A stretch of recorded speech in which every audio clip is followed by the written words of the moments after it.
सर्वांना नमस्कार. आजच्या व्हिडिओ तुम्हाला हायड्रॉलिक आतगंत भाग कसे ओळखायचे ते शिकवेल. उद्दिष्ट या व्हिडिओच्या शेवटी आपण सक्षम व्हाल. गिअर पंप काढून टाका. जीर्ण झालेल्या घटक पूर्णस्थितीत करा आणि गिअर पंप पुन्हा एकत्र करा. योग्य कार्यासाठी पंप तापसा. चला हायड्रॉलिक पंपावर चर्चा करूया. हायड्रॉलिक पंप हे एक असे उपकरण आहे यांत्रिक शक्ती आणि गतीला हायड्रॉलिक ऊर्जेमध्ये रूपांतरित करे. अनेक विविध स्रोत पंपला यांत्रिक शक्ती प्रदान करतात. Electric Motors, air Motors, engine आणि मॅन्युअल ऑपरेशन. पंपाचे वर्गीकरण.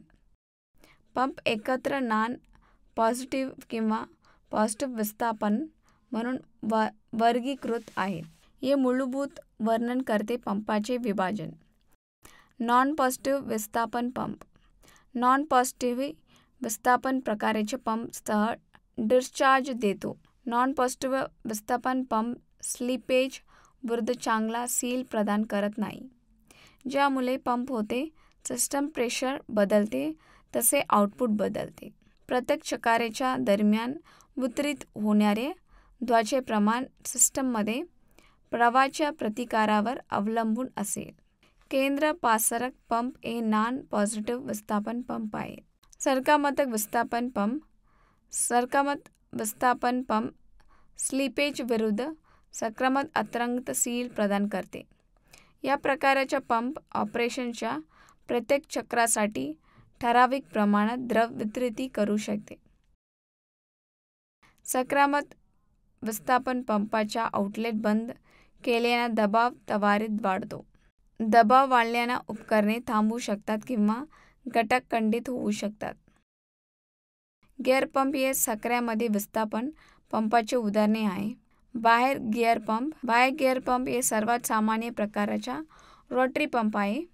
या पंपमध्ये हायड्रॉलिक गिअर द्वारे वळवले जाते. ड्राईव्ह शाफ्ट जो ऊर्जा स्थितीला संलग्न करतो. इनलेट पोर्ट पुरवठा लाईनशी जोडलेले आहे आणि आउटलेट प्रेशर लाईनशी जोडलेले आहे.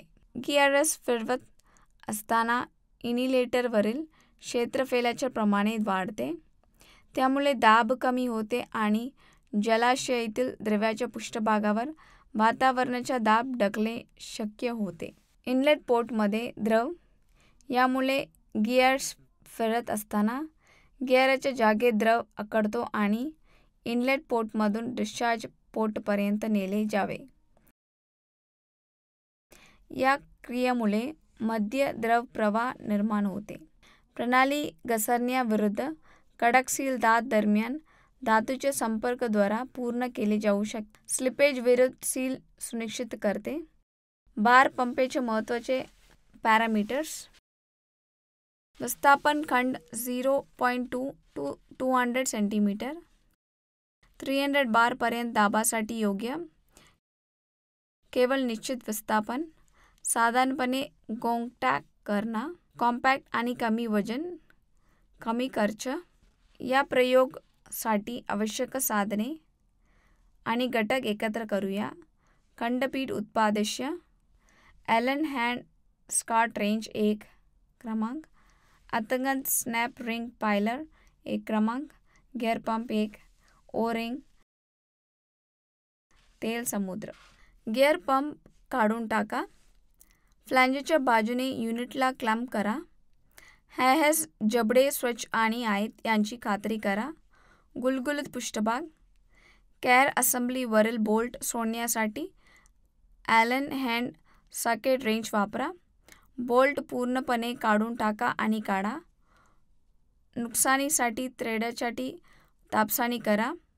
कॅर असेंब्ली काळजीपूर्वक काढा. काही पंपावर शाफ्ट सील असू शकते. अशामध्ये सीलाचे कोणतेही नुकसान टाळण्यासाठी कॅर असेंब्ली काळजीपूर्वक काढून टाका. कॅर असेंब्ली वर्क बेंचवर ठेवा. झीज होण्यासाठी वेअर प्लेटाची तपासणी करा. सील काढण्यासाठी तीक्ष्ण साधने वापरू नका. गिअर प्लेट काळजीपूर्वक काढा आणि डावल पिन काढा. युनिट वेगळे करताना चिन्हांकित करा. गिअर मेश आणि बॉडीची सापेक्ष पोझिशन जी पुन्हा जोडणी दरम्यान मदत करते. आयडल शाफ्ट आणि ड्राईसह शाफ्ट त्याच्या बेअरिंग बोअरमधून काढा.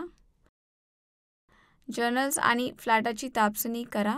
गेअर्सच्या वरच्या आणि खालच्या बाजूस चेहरे ए पृष्ठभाग बुरशी किंवा होरकडे मुकुट असल्याची खात्री करा. अडताल त्यांना अगदी बारीक एमरी कापडने स्वच्छ करा. गिअर्स हलक्या तेलाने धुवा. असेंब्लीमधून वेअर प्लेट काढा. बॉडी असेंब्लीमधून शाफ्ट सील आणि स्नॅप रिंग काढा. अंतर्गत स्नॅप रिंग पकड वापरा. स्नॅप रिंग काढण्यासाठी पंपाचे सर्व घटक योग्य पद्धतीने आणि स्वच्छ ठिकाणी ठेवा. जिने झालेल्या घटक पुनर्स्थित करा आणि गॅर पंप पुन्हा एकत्र करा. આ વિડિયો પાहिल्यानंतर मला आशा आहे की तुम्ही हायड्रॉलिक नाली पाईप आणि पाईप फिटिंग्स तपासणी करू शकाल. ट्विस्ट किंग्स किमान बेंड 3 असू शकते.